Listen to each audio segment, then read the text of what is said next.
Okay, good morning. So, dito po tayo sa isang site ngayon. And titignan po natin yung backhoe. Medyo mabagal pong kumilos. Kaso may nakaharang na mixer. Hindi tayo makakuan na yan.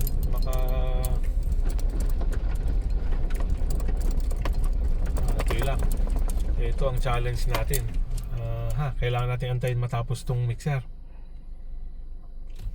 Yan naman siya. Yun. Hindi tayo makakadaan hanggang hindi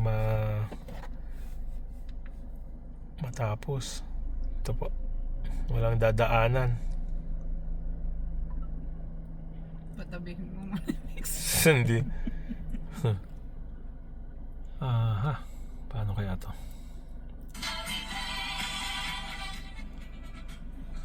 Nag-delivery ko ready mix. Siya po ang nagdadala ng ready mix doon sa may kwan.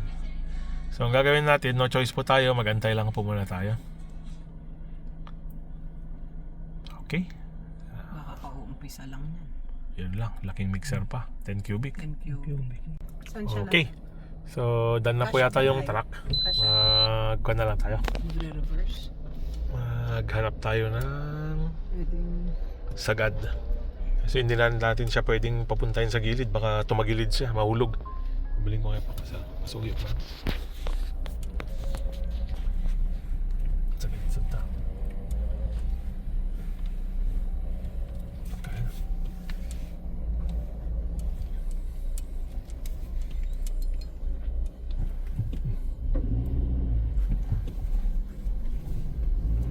Yung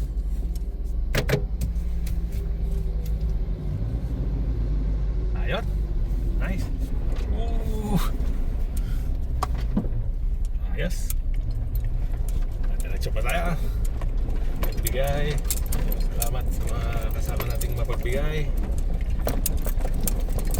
So ito po, gumagawa sila ng project ng mga farm to market roads saka slope protection. Sama po ito sa Philippine Rural Development Projects, PRDP. So ito karamihan niya National Irrigation. Lusog po tayo. So sana po buong Pilipinas karoon ng ganitong mga klase ng development kasi para po ito sa farmers, para mas kumanda yung kanilang road network. So na po pumapasok yung farm to market road projects.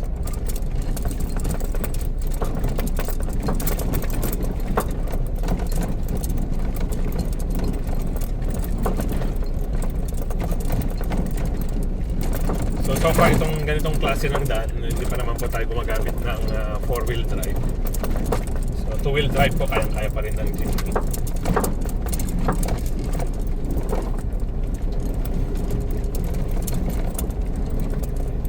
Ang hinahanap po natin is kung nasaan yung ating backhoe.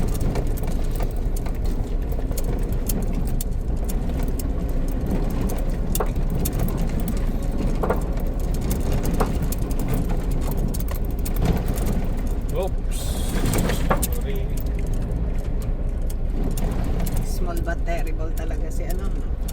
Ito ang kagandahan ng jeepney kasi 4-wheel drive. Maliit pero So tayo. medyo tiwala ka konti. Medyo malaking tiwala, hindi lang konti pag pumunta sa ganitong klase ng mga daanan. Tapos na-lift pa siya, then lumaki yung gulong. So mas capable na siya sa ganitong klase ng road conditions. Kasi yung original niya pang highway yung gulong. So although capable na rin po yun yung original tires niya, pero napakalaking bagay kung upgraded tires na suitable sa ganitong klase ng road conditions.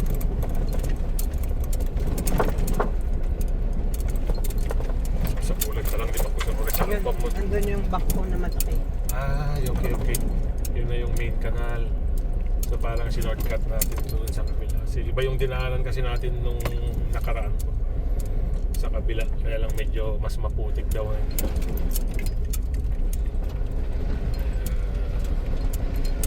dumaan tayo sa alternate.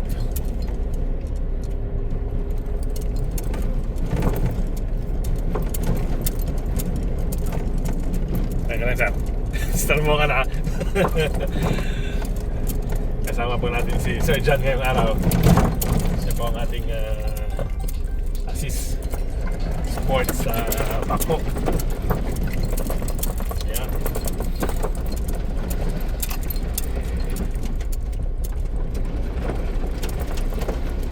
Isa sa mga experts ng Isabela pagdating sa hydraulic. Sa mga gustong magpagawa po, backhoe, payloader, bulldozer, message lang po para makapag-assist po kami sa I'm Red Mechanic. Sama po ng ating mga kasamahang experts.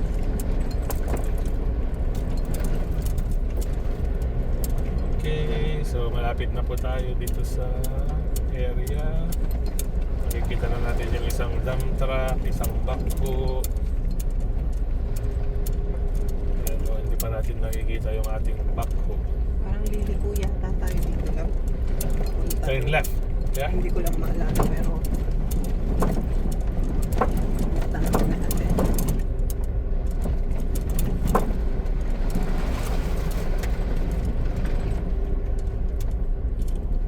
Ni, dito tayo galing.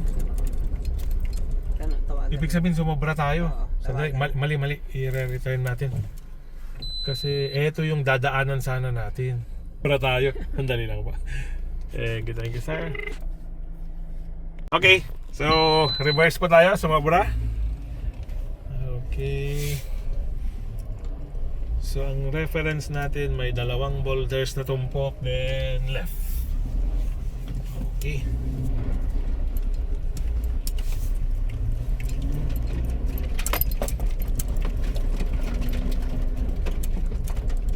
Atiyara namin dun na sir. Riprap.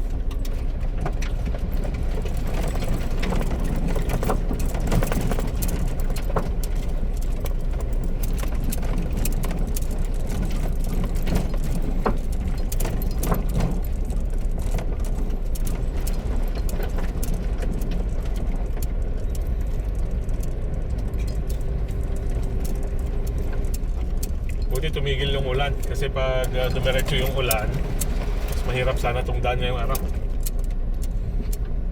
Kahapon, di ba po? Oo nga, buong araw. Pero itong pag-ulan po kasi, medyo pan po ito, challenge pagdating sa construction. Pero pagdating naman sa mga farmers, ito naman po yung inaabangan. Kaya, pan po. So, parang kumbaga yung isa, benefit sa isa, pero yung isa, hindi benepisyo. So, depende po kung nasan tayong side. Anyway, iba naman po ito. Titikasin lang ng 2-3 araw. Back to Pananon po ito. Back to original. Yan, dito.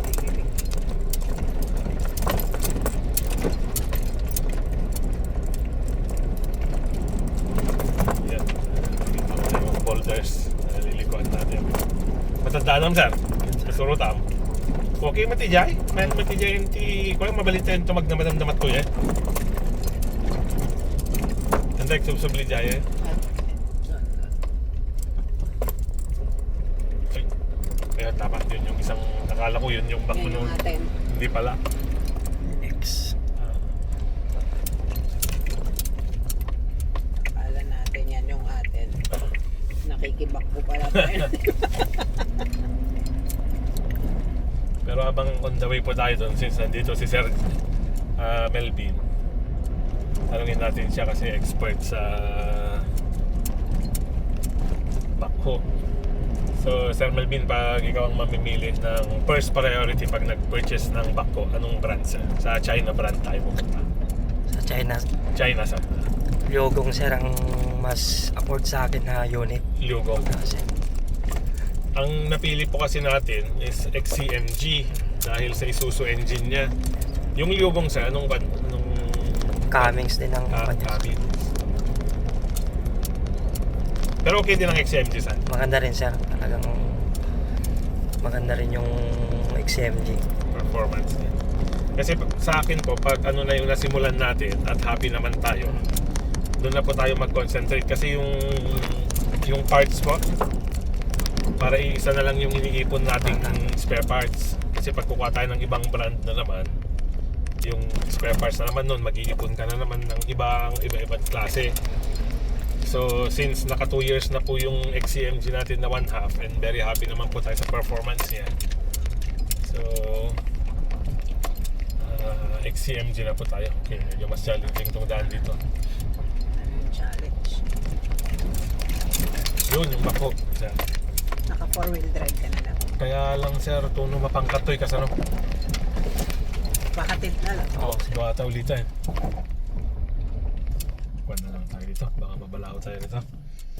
So, 4-wheel drive po muna tayo maglagay. So, pakita naman dito sir. So, same. Clutch. And then, 4 high na lang po tayo. Kaya makikita po natin yung indicator ng 4 high. So, pang dagdag lang naman po ito. Okay. So, sana po hindi tayo mabalaho dito. Okay. Ayun na, okay. Okay. Kaya pa. Parang hinalukay yung daanan. Kasi pag ganito po ang magiging challenge ng daan kapag dinadaanan ng mga heavy equipment.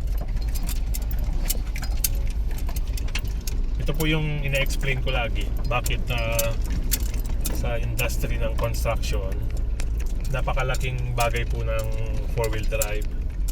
Marami kang mapupunta. Katulad po nito, pag magre-rescue, talagang kapag 2-wheel drive po yun, hindi na tayo makakadaan doon.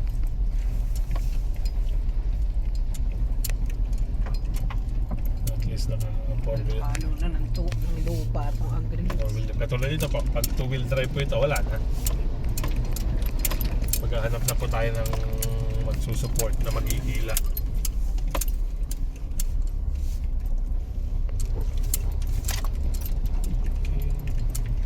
So sa ganitong road conditions, hindi naman po ganun kahirap. 4 high lang po yung tinulong natin. At pag sobrang hirap, saka po tayo mag 4 low. Okay. Ito na po yung bangko na hinahanap natin. Okay, at ng magandang paradaan. Ito yung titapat bangko, sir. Okay, wala naman sana dadaan. Okay. Thank you, Sir Melvin. Then, ship na po natin sa 4. Daddy, medyo i-move mo. Kasi mamaya pag ibinuksan ni Sir Melvin tong Ay, okay. Sige. Okay. hindi na ako bababa. So, daan lang. Fote. Okay, hanap na lang tayo doon ng mas magandang... Napakan ko yung kanyata. Yung Napakan ko yung mixing board. mixing board. Malayo na. Layo na. Sorry. Hindi mo na sugat. Oo. Okay. dito. Ako. Ay natin. Sorry. Napakan yung... Tingnan po natin. Buti hindi na sugat yung gulong. Okay. So... Okay.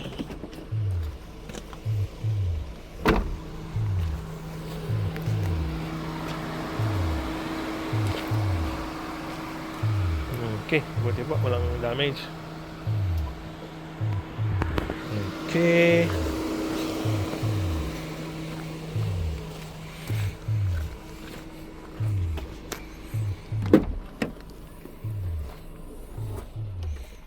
Ang susi ng bako.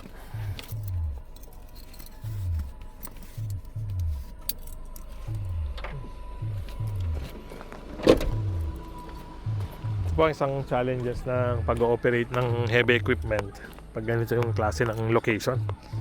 Very challenging po. Okay. So, check lang po natin, then update ko po kayo. Okay. Salamat po.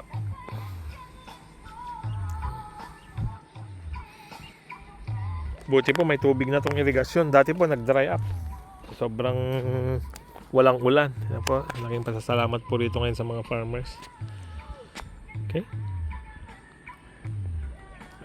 Salamat po.